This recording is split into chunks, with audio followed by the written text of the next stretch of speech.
Bismillahirrahmanirrahim. Assalamu alaikum. Welcome to Newsroom. I'm your host, Khalid. But today is Monday, the 29th of November, 2021. These are the stories that we'll be talking about during the course of the show.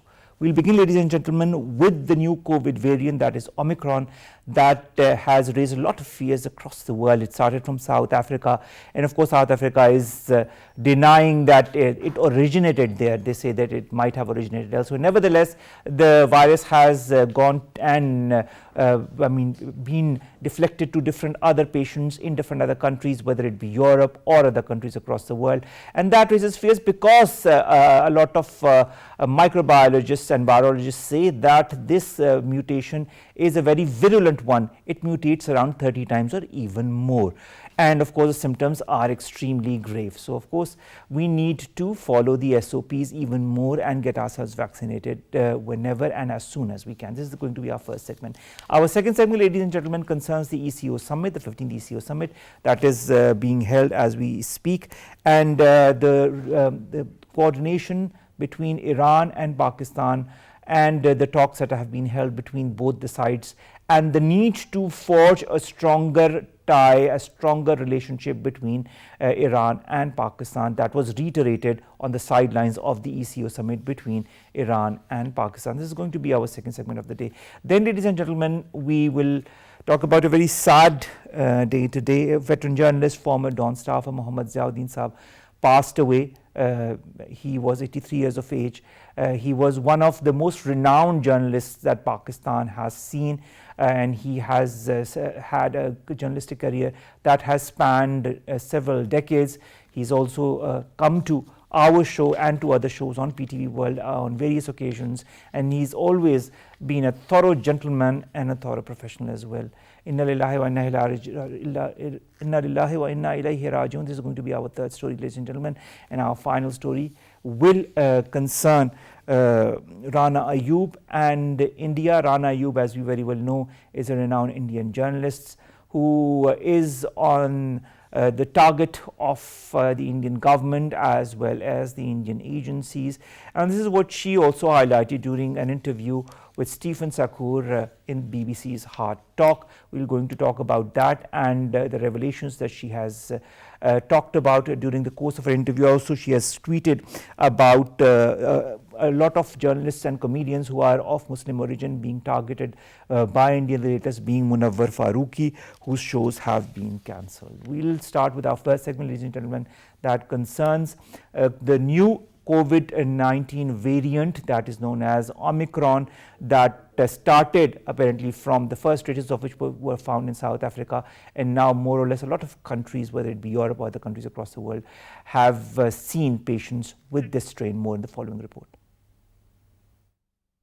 The newly discovered COVID-19 variant Omicron, also known as B11529, is sparking global concerns as early evidence suggested an increased reinfection risk and a large number of mutations. It was first reported to the World Health Organization from South Africa on the 24th of November, as has also been identified in Botswana, Belgium, Hong Kong and Israel.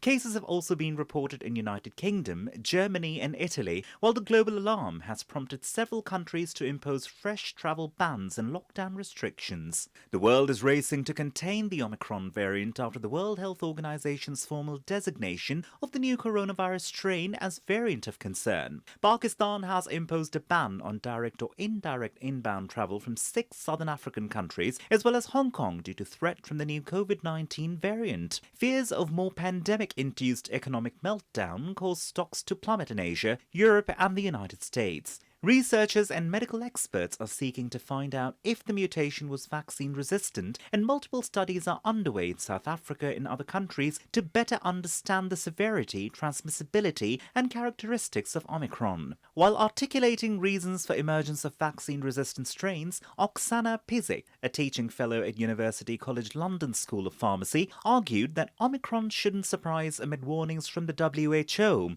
The global vaccine inequity could lead to the emergence of new strains of the virus. Ironically, there's less than 3.5% uptake of vaccines at the moment in the entire African continent due to limited supply of vaccines. To talk more about this, we've been joined by Dr. Shoaib Malik. He's a consultant general medicine. Thank you very much, Dr. Saab, to have joined us. Dr. Saab, should we be scared of this variant of COVID-19, that is the Omicron? Assalamu alaikum to you and to all your listeners and viewers. Should we be scared?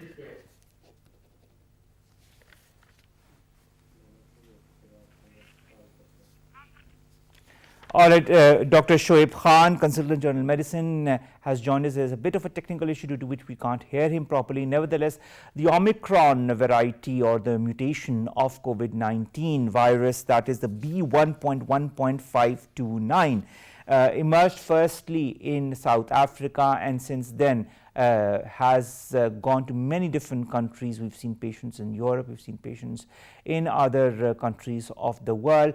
Mr. Asad Omar, who is of course the head of the NCOC, also says that it won't be long before this variant of COVID-19 also reaches Pakistan. So it is pertinent that people get themselves vaccinated at the earliest and of course follow the SOPs. We'll know whether the vaccines that are being given across the world will have some kind of a reaction to this new variant of COVID-19, the Omicron. Nevertheless, it is extremely important that we need to get ourselves vaccinated with the 2 doses of the different vaccines that are available in Pakistan or across the globe, and also continue follow the SOP, especially in crowded places, whether it be staying at a certain distance from the others or continue to wear your masks in public places, in crowded places, and keep washing your hands with soap whenever you get the opportunity to do so. There is a lot of concern across the world, whether it be Pakistan, where they have stopped the flights from the African countries, whether it be other countries across the world that have also taken similar measures. South Africa says that it is being targeted because of this variant of the COVID-19, and that halt is being put on all kind of activity with them just when they are not the country that started or originated with this form of the virus. They blame Europe. Europe has put certain curbs, but of course this is one of the first reaction that comes from any country or any organization across the world when it comes to taking the necessary precautions as far as evading as much of the spread of COVID-19 and this variant is concerned. This variant, that is the B1.1.529, it has around 30 mutations of the spike protein and more than 50 mutations of the virus itself. Therefore, of course, a lot of concern is present because once it mutates, you don't know how and with which symptoms it can manifest itself and how severe can the mutations that emanate can be. Nevertheless, we need to be extremely careful and vigilant when it comes to COVID-19, when it comes to any form, any mutation of COVID-19, that we need to follow the SOPs. We need to follow a certain procedure, get ourselves vaccinated, not only for ourselves but also for the people around us. It's something that also has been highlighted by the Federal Planning Minister Asad Omar, who warned today that the latest variant of the coronavirus will inevitably come to Pakistan, and the country has had only a few weeks to contain its threat. He was addressing a press conference along with the Special Assistant to the Prime Minister on Health, Dr. Faisal Sultan, where he stressed the need for citizens to get vaccinated and complete their doses. Dr. Shoaib Khan, can you hear us? Dr. Shoaib Khan, can you hear us? Yes, I can hear you now. Shoaib Khan, I asked you the question whether we need to be scared, whether in Pakistan or any other country of the world, when it comes to this form, this mutation of COVID-19, that is the Omicron. Yes, I mean, we shouldn't be scared of this virus, but we should be alarmed and we should be ready to deal with it. It is something that we did know that is likely to happen. We had the Alpha variant, the Beta variant, and then most recently the Delta variant that swept all around the world. And now we've got this Omicron variant as well. And whenever the virus replicates, there are chances that there's going to be mutations. And when there are mutations, sometimes there are mutations that change the way the virus moves from one person to another and increasing its ability to move. And this is one of the characteristics that this new Omicron variant has got. Initial studies show that it can spread faster than the Delta variant, and that is something that is making us alarmed. But obviously, there is a lot that needs to be learned about it for now, and there's a lot of information that is missing, and we will learn more about it in the coming days, weeks, and months. So yes, we should be alarmed, but we shouldn't be scared of it yet. Dr. Saab, also Asad Umar Saab says that it is inevitable that this variant of the COVID-19 will reach Pakistan in the next few weeks. So we need to be very careful. We need to get ourselves vaccinated with the 2 doses and also follow the SOPs. Are we doing the needful? Well, again, that is a very difficult question because you need to keep a balance between doing too much and doing too little. Because if you completely ban all flights or, if you shut down economic activity, that can lead to lasting economic damage and you do more harm. But on the other hand, if you're not careful, this could start sweeping through our population.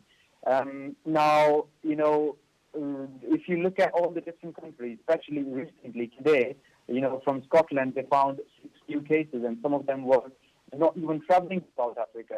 So, some people think that, this virus might already be spreading in a lot of different countries, and especially the developing world, because we don't have that ability of developed countries to,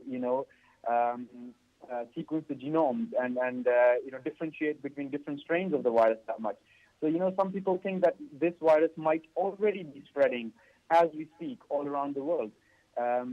So it is very difficult to keep that balance of what we should do and what we shouldn't do.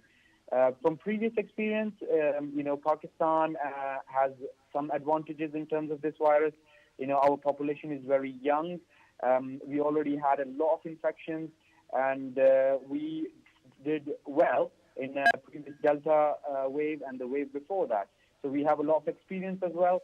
So I think there is room to be optimistic, but as I said, we need to be careful. All right. Asad Umar Saab also said, Dr. Shoaib Khan, that a new vaccination campaign is going to start in all the big provinces in the next 2 to 3 days. At the same time, he also talked about the measures that were being taken, such as increasing the number of daily testing. Do you feel in Pakistan we are cognizant enough of the different variants, or do you feel a lot of people, as I've talked to as well, they say they've had enough of following the SOPs and doing the needful since the last 2 years, so now they are kind of letting go. Do you feel it is time that we let go? It is natural. If you even look at UK, United Kingdom, which is a much more educated country than us, they are more aware of it. Even in UK, there was a hashtag on Twitter yesterday which said "Do not comply." People are sick of following these SOPs, not going out, not meeting other people, putting on masks. No one can deny the effect this COVID has on our society, and the SOPs and the curves that we've done on our societies, and there is a psychological, fatigue in the population to comply to all these restrictions. And it was only inevitable that, people will start saying no to it. So it is, again, difficult. The authorities will need to, keep the awareness campaign, keep telling people why is it important to wear masks, why is it important to get vaccinated, and, hope for the best that, as many people listen to you as possible. But we should also be ready that a lot of people will not listen to us. That is natural. That is especially going to be a problem in the developing world, and our country being one of them. This will be one of the problems that will be, will have to be dealt with. Problems in the developed countries as well, Dr. Shoaib, when you see all the protests that have happened all across Europe against the different measures that were taken by the respective governments to curb the spread of the virus, and now with Omicron that is high on the agenda of the different administrations across the world. Do you feel that the world or the people also in the developed countries will understand the importance of following the SOPs? I personally feel that it's going to be difficult this time to convince the people to follow the SOPs again. Especially young people, because let's not forget this virus.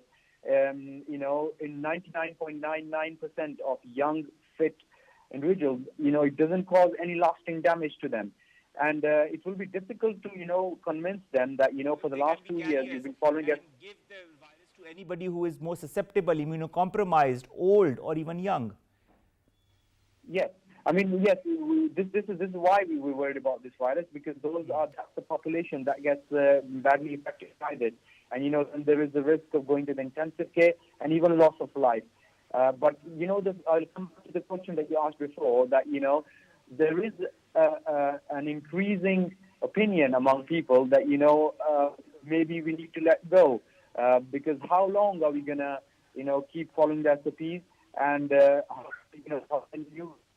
going to come, obviously the inequality of vaccines comes into it as well. And that has a lot to do with why, we keep getting these new variants. All right, Dr. Shoaib, let's also talk about vaccines and vaccination. The head of the WHO very recently said that there was a false sense of security around the COVID vaccines. He says that many people who get themselves vaccinated think they can no longer need to take any other precautions against COVID-19. How can we dispel this kind of an opinion amongst the people? I mean, I agree with what WHO is saying. We know that vaccination gives you protection, but it's not 100% protection, number one. And you might still get infected. You might pass it on. You might still have the immunity, and you might not be badly affected, but you might pass it on. And thirdly, with time, we know that the effect of vaccination wanes, and this is where the booster doses come in. And when the virus is spreading in the community, even the vaccinated people will have to follow the SOPs and will have to, listen to what the government is saying if we are to stop this virus from spreading. With this new variant, as we know that the spike protein on this variant has got more than 30 mutations. And one of the main worry that we have for this new Omicron variant is whether those old vaccines will offer the same degree of protection. We saw that the vaccination protection went down from 90% to 70% with Pfizer, with the Delta variant, which only had few mutations in the spike protein. Now, this one has more than 30. It's too early to put exact number on it, but what percentage of protection will these same vaccines give? We don't know yet.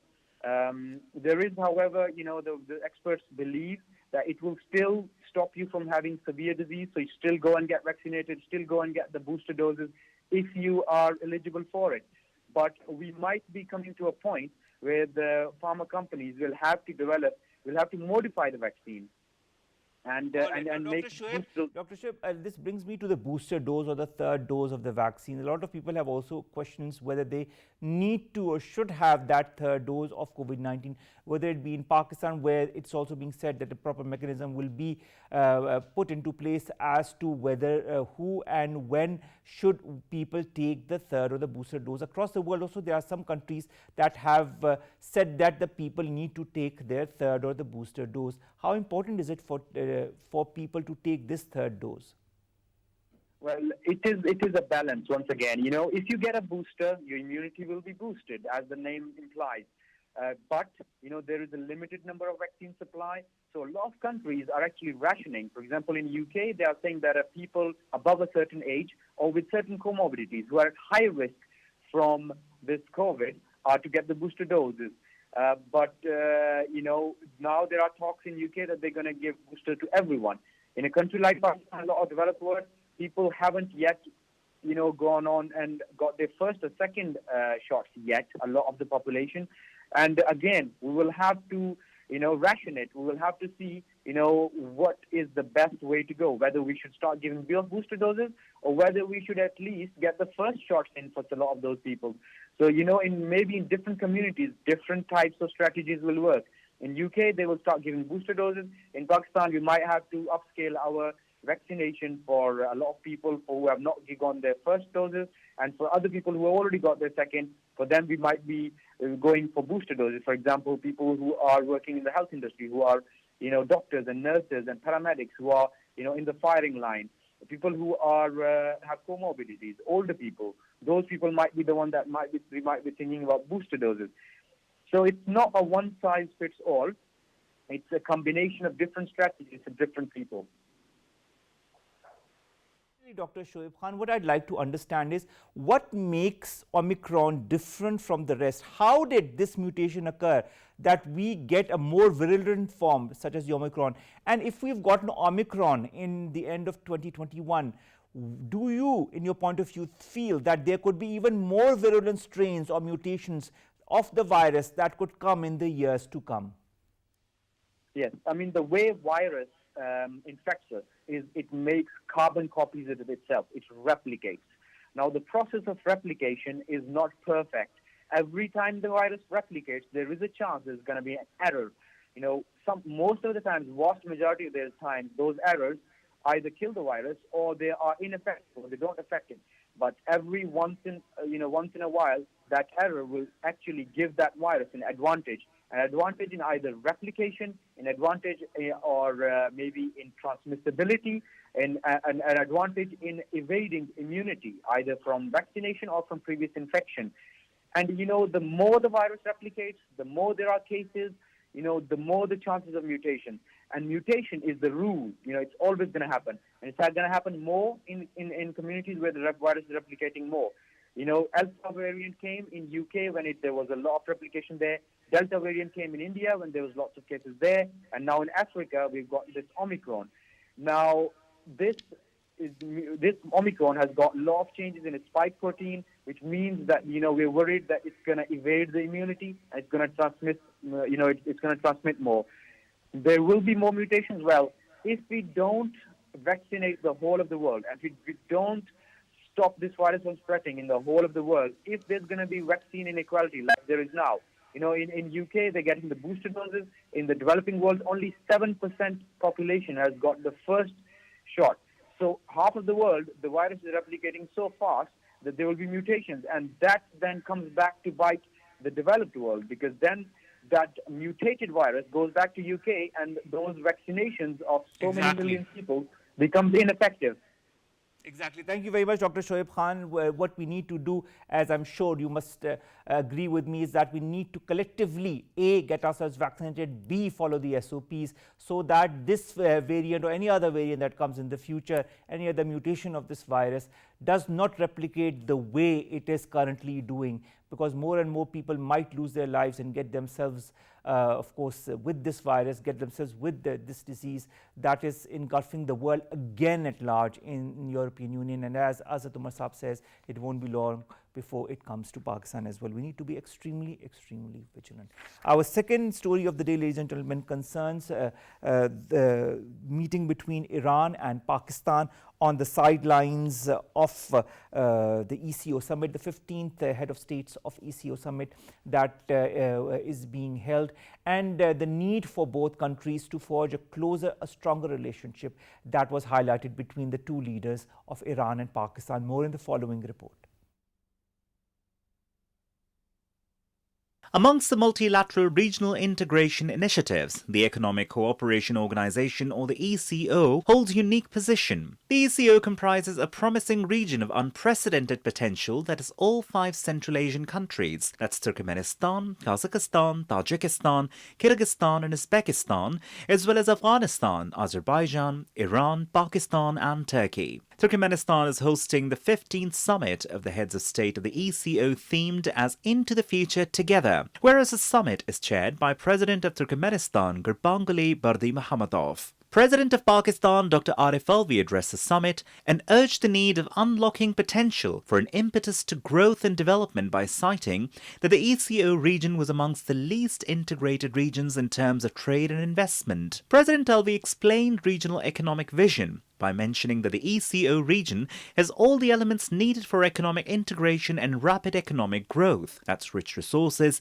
enterprising people, geographical contiguity, and a common culture and heritage. Since peace in Afghanistan is crucial to materialize regional integration, Pakistan restated its long-standing position on Afghanistan in the crucial regional summit ECO and emphasized the need to jointly avert humanitarian crisis in the country. Turkey emphasized that the organization should focus on on transportation and logistics corridors in the region, while suggesting that ECO should act as a trade and economic cooperation bridge between Asia and Europe. Amid the prevailing coronavirus situation resulting in financial meltdown and global inflation, it's imperative for the developing world to join hands together in promoting a common development agenda for sustainable growth, and ECO's theme, Into the Future Together, spectacularly calls for joint resolve. To talk more about this joint resolve, about the need to work together to booster the economic ties between Pakistan and Iran, we've been joined by Shakeel Ramay. He's a leading economist. Shakeel Ramay, thank you very much to have joined us. Shakeel Ramay, how important do you feel is this meeting that was held on the sidelines of the ECO Heads of State Summit? And how do you foresee the future, the economic future of Iran and Pakistan? Omar, for inviting me here. I think it's a very pleasant, and we must welcome this and appreciate the efforts by both governments, Pakistan and Iran. So they have started to talk in terms of economy and according to the realities of the region and extra region. ECO is a very important organization. If we look at that, so how many countries are involved here? On the one side, we have Iran and Turkey. On the other side, we have Afghanistan and all the Central Asian states. So it's you can say that this organization automatically provides us an opportunity to connect between the Central Asia and connection between the West Asia and into the, going to the Turkey, and which can be extended to other countries in the Europe and the North Africa also. That's why it's a very important organization.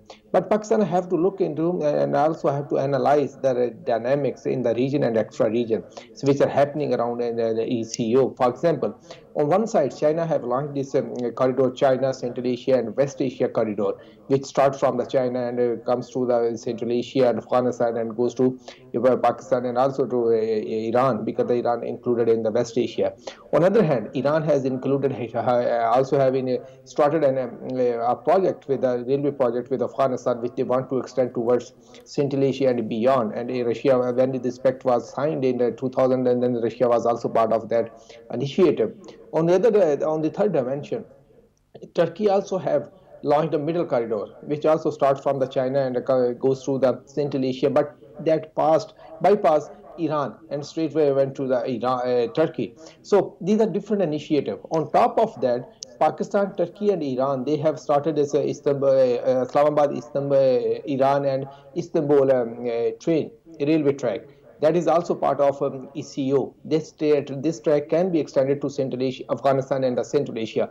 So ECO provide us good opportunity, but Pakistan need to be very wise and smart to devise its policy, because Pakistan is also home to the CPEC, and CPEC provides us an opportunity to connect these all initiatives. If we look at the Chinese corridor, China, Central Asia, and the West Asia corridor, that can also be connected to the CPEC. The middle corridor, which Turkey has presented as you can say an alternative to the China, Central Asia, and West Asia corridor. So Pakistan also need to work with Turkey to tell them, look, we can benefit more if we can join the hands. Similarly, Pakistan also tell the same to the Iran and tell them, look, you have taken the initiative from Iran to Afghanistan and towards the Central Asia and China. So we will be in a better position if we join the hand in the term of the CPEC. That's why. All right. Now, speaking of joining hands, speaking of CPEC, or speaking also of the operationalization of this international road transport shipments from Pakistan to Turkey and Azerbaijan, which of course are going to be extremely helpful for the ECO region. How important is all of that linked to peace and stability in Afghanistan? Not only in Afghanistan. Keep in mind, Umar, so if there is any disturbance in Afghanistan, it will impact the region and especially the neighboring countries. So if we implement ECO and the CPEC by joining the forces, and I mean the middle corridor and the other corridors, and Iran's initiative, CPEC and ECO initiatives, if we want a success, when we say we, it means all the regional countries, including Pakistan, they want a success. They will have to ensure there is a peace in Afghanistan. And for peace, there is a need for the economic help to Afghanistan. Because at this point of the time, Afghanistan need all type of help. You know that, you know better, that you did so many programs on the humanitarian needs of Afghanistan. So at this point of the time, ECU should concentrate on their humanitarian aid, but in the coming years, and you can say short term and the long term, they need to concentrate on creating economic opportunity for Afghanistan. One opportunity is already there. If the transit trade is going through Afghanistan, they will be able to earn money.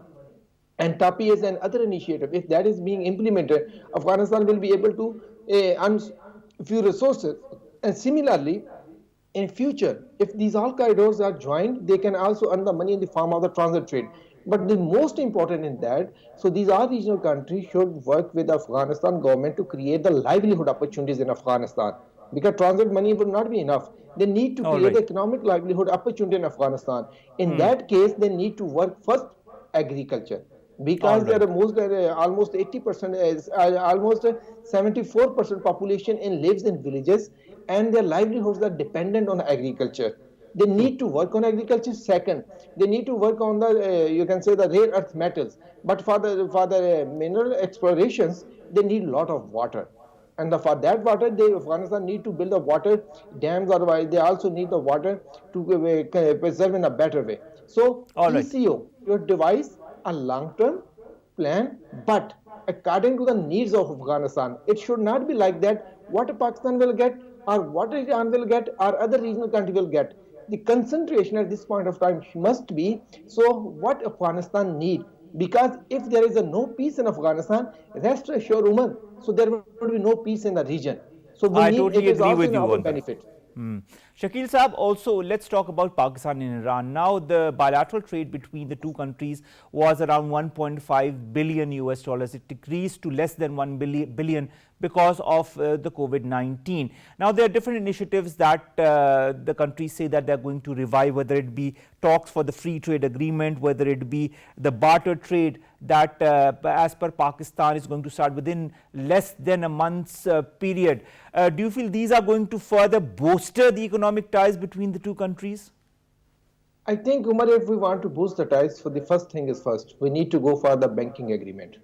Because we have to devise the payment structure. So where both and the businessmen from the both countries, they can transact directly. Right now, what is happening? So most of the transactions are being happened through the Dubai-based banks or the Dubai-based institutions. So Iran and Pakistan, this is a prerequisite, Umar.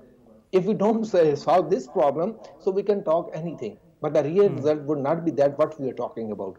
If we want to get the real results, the first thing we need to go for the banking agreement. One thing and second thing, Iran also need to understand. So although they have their own civilization, you can say priorities or civilization pride, but they need to understand they are living in a different world right now. It is not like the 700 years ago. So the dynamics are different. They need to work with all the regional countries at equal. It should not be like that. Maybe they are under some driving force or something. Their civilization is speedier than the other. So need to work with the countries on the equality base. So that is most important. Otherwise, again coming back to my first point, the first thing first, we need to go for the banking agreement if we want to need. What about the what about the PTA, the preferential trade agreement that was signed way back in 2006 between the two countries? Has that helped both the countries economically? Look, that's what I'm telling you. So until unless you are not providing the channel, for example, if some exporter is exporting rice from, for example, rice from the Pakistan, they have to all the way go through Dubai and other channels. That means they have to take extra mile to go there. One thing and second thing, there was sanctions on Iran. It was also impacting. I think the best solution for at this point of the time, if we are looking at that, is Pakistan, China, and Iran. They could join some trade agreement jointly, because China does not care much about the payment structure from Iran and Iran, because they are not caring about the sanctions which has been imposed by the US and their allies, because China is a big country itself. So Pakistan cannot sustain the pressure, but Pakistan can maneuver the situation in such a way that they can benefit, but there should be no pressure. So that's why I'm saying, so the banking agreement, to don't have the banking agreement, one of the reason is that the sanctions on Iran, because when you are going to have this agreement with them, the banking agreement, so that means your banks will also come under the scrutiny. All right, speaking of the sanctions on Iran, Shakeel Saab, speaking of the sanctions on Iran, we know that the talks have begun between Iran and the P5+1 on the future of the nuclear deal, the JCPOA. irrespective of the consequence of this meeting, whether it be positive or not, do you feel that will impact, as you talked about these banking channels or the creation of the banking channels, do you feel there could be a further delay as far as a strength economically in the relationship between Iran and Pakistan is concerned? Look, Pakistan, until unless there is not a banking channel, we will face the difficulties. ECO also provides us an opportunity, because under the umbrella of ECO, we can sign some agreement, because there are 10 countries. Some of those countries, they are allies to the USA and they are Western countries. We can sign some agreements for the trade transactions. Not only for bilateral, we can also work for the multilateral at this point of time. Because, Umar, we are living in a very globalized world, where the dependence is for sure for every country. Right now, Pakistan is going to crisis. Alone, Pakistan cannot sustain the pressure from the international community. So we have to look for the alternatives. Same is true for the Iran. They must also look for the alternatives. They cannot sustain for a long time without doing the trade with the neighbors and other countries. They have to go for something like that. So ECO also provide a good opportunity for both countries. But we need to talk. There is one point very important, Omar. We need to talk in the light of the facts and reality. We know because in the international relation or the globalization or the trade or the global dynamics or the global political economy, they don't care for the emotions. We need to work in those circumstances with the reality and the facts and figures. So we have to chalk out a way. Definitely, Pakistan and Iran, they are the good neighbors, they are the Muslim brothers. Exactly. They are living in harmony for many years, no doubt. But there are some realities. According to that, and we need to face up to those realities and work around those realities in order to forge a stronger relationship, especially on the economic front, because this is what Pakistan and Iran says, that they want to take the bilateral trade to 5 billion by the year 2023. And as you said, Shakeel Ramay Saab, that will or might not happen until and unless the banking channels are not revived in the proper manner. Thank you very much, Shakeel Ramay Saab, leading economist from Pakistan, talking about Pakistan and Iran, the economic challenges that exist between the two countries in order to forge a stronger relationship on the economic front between these two brotherly nations, and of course the ECO summit that has been a very important platform to bring these countries together as well. Let's come to our next segment, ladies and gentlemen. A very sad news: veteran journalist Muhammad Ziauddin passed away at the age of 83. He had a decades-long career as far as journalism is concerned, and he has seen different eras, but nevertheless has remained steadfast as a professional and as a thorough gentleman. More in the following report.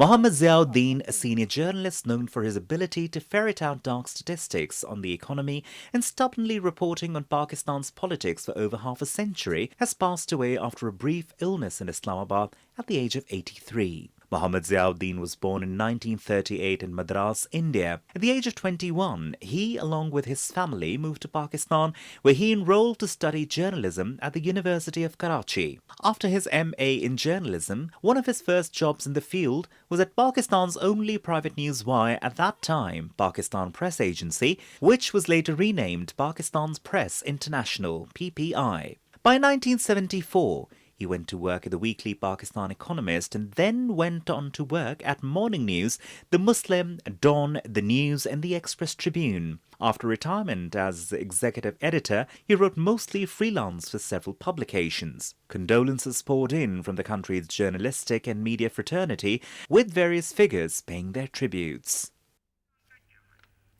Muhammad Ziauddin, what a man, what a legend. We had the opportunity to talk to him on various topics here in this very studios, on different shows, including our own newsroom. He not only knew his topics thoroughly and was very neutral as far as his perspective is concerned, he was also a thorough gentleman. He always tried to tell the truth in whichever manner he could, but in a very dignified way. He has been associated or was associated with all the leading journalistic institutions over the last decades, whether it be Dawn, whether it be the News, whether it be the Express Tribune, and of course he has continued and continued over the decades to foster his journalistic abilities and capabilities as far as his life as a journalist is concerned. He will sorely be missed. The journalist community across the world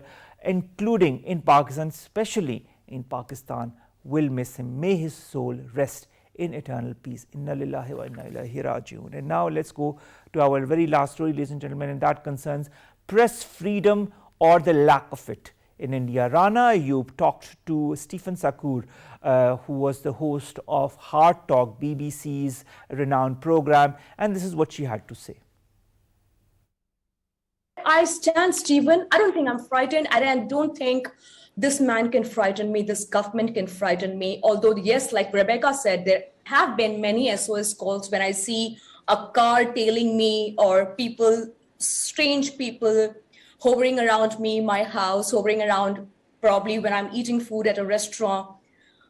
It's happened way too often. So I'm not scared. I just want the government of the day to know that it should stop intimidating journalists because it's not yielding. This was not only the only thing that Rana Ayyub had to say during the 30-odd minutes of interview that Stephen Sakur conducted. She gave a lot of realities as to what press freedom incurs as far as India is concerned, how the journalists who want to say the truth are incarcerated one way or the other, how they are pressurized in order not to say the truth. The latest being, of course, comedian Munawar Farooqi, who has now ended his career because all his shows within India were cancelled by the same BJP's government. If there is no press freedom, how can you expect people to know the truth or go for the truth? With that, we can come to an end of today's newsroom, which you inshallah tomorrow with new segments and stories that pertain to you, us and to Pakistan. Stay safe, follow the SOPs, get yourselves vaccinated. Allah Hafiz.